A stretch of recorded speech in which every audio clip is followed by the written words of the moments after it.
네, 반갑습니다. 코인홍보 첨부로입니다. 오늘 함께 보실 종목은 리플 코인입니다. 영상 하단에 더보기 클릭하시고 무료 소통방으로 들어오시면 리플에 대한 실시간 자료와 매수가, 매도가, 비중에 대해서 모두 실시간 무료로 제공해 드리고 있습니다. 모두 간단히 참여 가능하시겠고요. 자, 여러분, 어제 저녁에는 리플의 공동 설립자 크리스 라슨의 개인 리플 계정이 해킹되면서 1억 1천만 달러 상당의 리플이 도난당한 것으로 보인다라는 이런 기사가 나왔는데, 자, 리플의 CEO가 바로 반박 개사를 냈습니다. 자, 리플 해킹이 아니다, 누군가의 개인 지갑이 해킹된 것이다 라면서 곧 공식적인 입장을 발표할 예정이라고 기사를 냈죠. 자, 그래서 이런 사건들은 우리 리플의 방향성을 훼손하는 정도는 아닙니다. 자, 다만 단순한 해프닝으로 끝날 확률이 굉장히 높다 말씀드리겠습니다.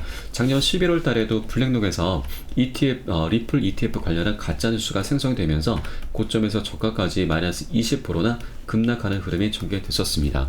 그리고 최근 들어서도 스캠, 사기 사건, 리플의 CEO를 사칭하면서 스캠 사건까지 지금 일어나고 있죠. 이렇게 범죄까지 저지르면서 어떻게든 리플을 매수하려는 그런 움직임이 계속해서 나타나고 있는데, 이런 것들은 결국 고래 세력들이 우리 리플의 이제 가격을 계속해서 끌어내리면서 저점 매수를 하기 위한 그런 개미털기 작업이다라고 우리가 엿볼 수가 있겠습니다. 이런 것들이 앞으로도 계속해서 나타날 수가 있기 때문에 절대 이런 고래 세력들의 장난질에 절대 현혹되실 필요 없으시고, 매도나 손절 관점으로 떠나시기보다는 오히려 이런 것을 우리는 역으로 공략해 주셔야 됩니다.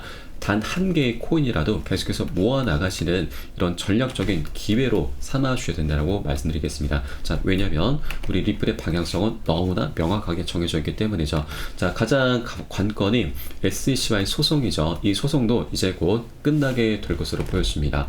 지금 최근 들어서 SEC가 우리 리플의 기관 판매 관련한 계약서 제출을 요청하고 있는데, 바로 벌금을 지금 7억 7천만 달러, 1조가 넘는 엄청난 금액을 지금 하고 있고, 이것을 이제 추징하기 위해서 이 판매 계약서를 요청하고 있는데, 우리 리플은 당연히 이것이 너무나 터무니없는 그런 요청이기 때문에 반대 의견서를 냈습니다. 자, 그런데 SEC가 다시 한번 재차 요청을 한 것이죠. 자, 그런데 여러분, 이것은 우리 시간이 지나게 되면 시간은 바로 우리 리플 편입니다. 자, 최근에 SEC가 지금 아론 고벨사를 상대로 해서 벌금 징수를 했었는데, 이 벌금 처벌에 실패를 한 사례가 있습니다.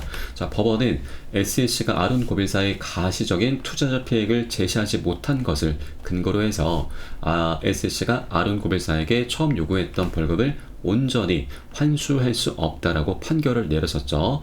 자, 명확한 투자자 피해액을 입증하지 못할 경우에는 SEC가 요구한 벌금이 온전히 징수될 수 없다라는 그런 판례가 발표가 됐었던 것입니다. 지금 SEC가 우리 리플에게 7억 7천만 달러의 벌금을 추징하고 있는데, 이것은 너무나 터무니가 없습니다. 자, 왜냐하면 우리 리플이 2013년에 리플이 기관 판매를 진행할 당시에 회사 운영비를 제외하고 리플 판매를 통해서 벌어들인 순이익금 정도로만 환산이 돼야 되는 부분이고, 또 SEC의 규제 관할이 미국으로 한정이 되어 있기 때문에 그 순이익금도 미국 기관 투자자들을 통해서 거둬들인 순이익금이 적합하다라는 것이죠. 외국에 다른 나라에 판매했던 그런 부분까지 모두 다 지금 징수를 하려는 그런 움직임이기 때문에 이런 것은 굉장히 쟁점이 될 수가 있는 것입니다. 오히려 우리 리플이 이런 쟁점을 토대로 해서 SEC를 압박할 수도 있습니다. 자, 소송을 걸 수도 있다라고 하는 것이죠. 그런데 소송을 걸 확률은 굉장히 적습니다. 왜냐하면 시간이 지나면 당연히 우리 리플의 손을 들어줄 수밖에 없기 때문이죠. 올 4월 29일 날 이제 정식 배심원 재판이 진행되게 됩니다. 자, 그러면 이 판사는 최근 아론 고벨사의 이 판례를 지금 지목하면서 이 부분을 SEC의 이런 요청을 기각을 할 확률이 굉장히 높아지는 부분이죠. 그리고 항소를 하기도 굉장히 어렵습니다. SEC는. 왜냐하면 지금 SEC 게레긴슬러는 항소심 때 SEC 없을 것이다 라는 것이죠. 그에 따라서 그 전에 합의 가능성이 굉장히 높다는 겁니다. 왜냐하면 이 SEC 위원장의 임기가 5년입니다. 자, 그런데 지금 기사를 잠깐 보시면 SEC 위원장의 평균적인 임기는 3년이다라는 부분을 지적하고 있는 것이죠. 자, 그러면 겐슬러가 취임한 시기가 2021년 4월 달입니다. 그러면 올 4월이 되면은 3년의 시간이 경과되는 거죠. 이제 불과 2달밖에 남지 않았습니다. 그렇기 때문에 항소심이 진행되기 전에 충분히 사퇴가 될 확률 굉장히 높다고 하는 것이고요. 이런 정황들을 우리가 정치적인 상황 속에서도 충분히 유출을 볼 수가 있는데, 자, 겐슬러 같은 경우는 지금 바이든 민주당에서 임명한 사람입니다. 그런데 겐슬러가 우리 암호화폐 시장에 굉장히 포갑적인 행보를 계속 보이고 있죠. 그래서 이 투자자들이 굉장히 화가 나 있습니다. 이 영상을 보시는 여러분도 많이 화가 나 계실 겁니다. 그래서 이 투자자들도 곧 민심이죠. 이 민심이 결국 겐슬러를 향하고 있는데 이 화살이 결국 바이든을 향할 수밖에 없다고 하는 것이죠. 그런데 바이든은 올해 12월에 재선에 도전해야 됩니다. 지금 현재 트럼프에 굉장히 많이 뒤처져 있는 상황이죠. 9%포인트나 뒤처져 있는데 이런 안 좋은 상황 속에서 겐슬러가 계속해서 안 좋은 민심까지 끌고 오다 보니까 이 민주당 측에서는 겐슬러와의 연결고리를 어떻게든 끊어낼 수밖에 없다라는 거죠. 그리고 이게 아니더라도 이번에 공화당에서 집권할 확률이 굉장히 높고 이 겐슬러 SEC 위원장의 자리는 대통령이 임명하는 자리입니다. 그래서 공화당이 집권하게 되면 겐슬러는 어차피 사퇴가 될 수밖에 없다라고 하는 거죠. 이렇게 사퇴 압력까지 받고 있기 때문에 항소심 때는 겐슬러가 SEC 이 재판 지휘를 계속하지 못할 가능성이 높다고 하는 거고, 그리고 이번에 정식 재판에서는 기각될 확률이 굉장히 높다라는 부분까지 우리가 염두에 둘 수가 있습니다. 그래서 시간은 바로 우리 리플의 편이다라는 거죠. 그래서 계속해서 리플이 이렇게 반대 의견서를 내고 있다라고 말씀을 드리겠습니다. 자, 그럼 이렇게 지금 일단 4월 29일 날 이제 정식 재판이 진행되게 될 것이고 5월 달이 되면은 어느 정도 이제 윤곽이 잡혀 나가게 될 것입니다. 그러면 이 5월 달 이후로 이제 우리 리플의 가장 큰 스케줄이 있죠. 바로 IPO입니다. IPO 진행해 가게 될 것이고요. 그 다음 스케줄은 바로 EDX 마켓도 있죠.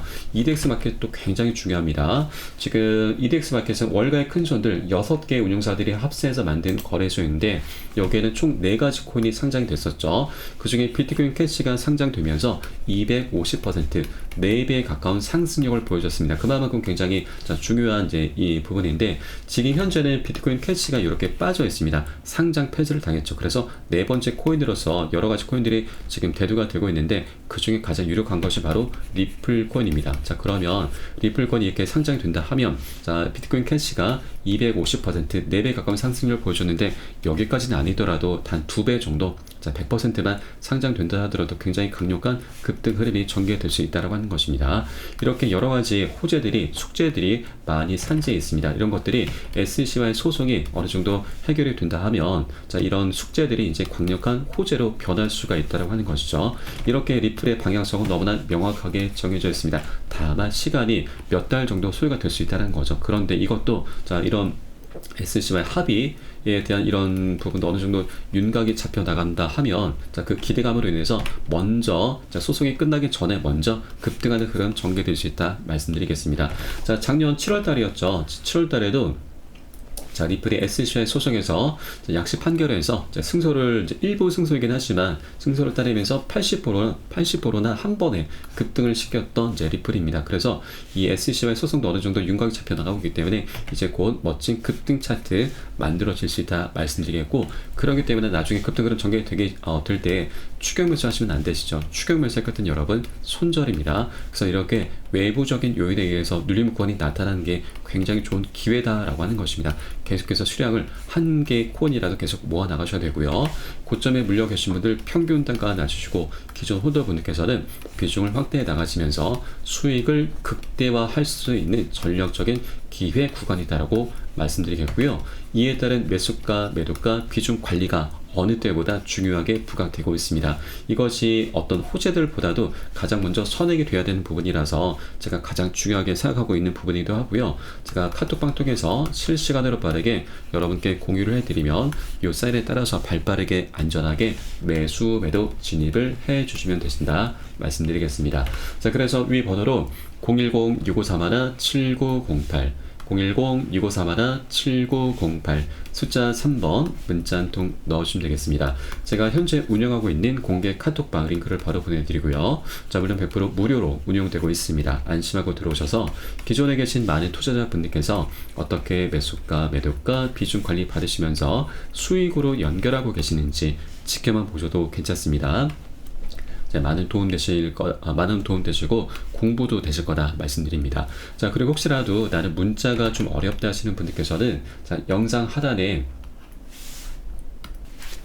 더보기 클릭하시고 소통방 차별 입구 통해서 간단히 참여 가능하시겠습니다. 고점에 물려 계시거나 하신 분들 계시다면 물려있는 종목이 있으시다 하시면 제가 순차적으로 개인 무료 상담까지 진행해 드리고 있으니까 이 부분까지도 모두 챙겨보시길 바라겠습니다. 자, 그리고 지금 이렇게 소송이 어느 정도 이제 마무리가 된다 하면 자, ETF 리플 현물 ETF도 이제 출시가 되게 될 것입니다. 자, 갈링하우스가 리플 현물 ETF는 확실히 출시가 될 것이다. 다만 그 출시 시기는 장담키는 어렵다면서 약간 조심스러운 그런 얘기를 하고 있습니다. 자, 그렇기 때문에 이 소송 이후에는 자, IPO 그리고 EDX 마켓 ETF까지 준비가 되어 있습니다. 이런 너무나 명확한 방향성이 정해져 있기 때문에 절대 세력들의 장난질에 휘둘리실 필요 전혀 없으시고 오히려 역으로 공략해 들어가셔야 된다 말씀드립니다. 자, 그럼 오늘 영상 여기서 마치도록 하겠고요. 제가 추후에 좀 더 좋은 소식으로 발빠르게 다시 한번 찾아뵙도록 하겠습니다. 지금까지 코인농부 첨프로였습니다. 감사합니다.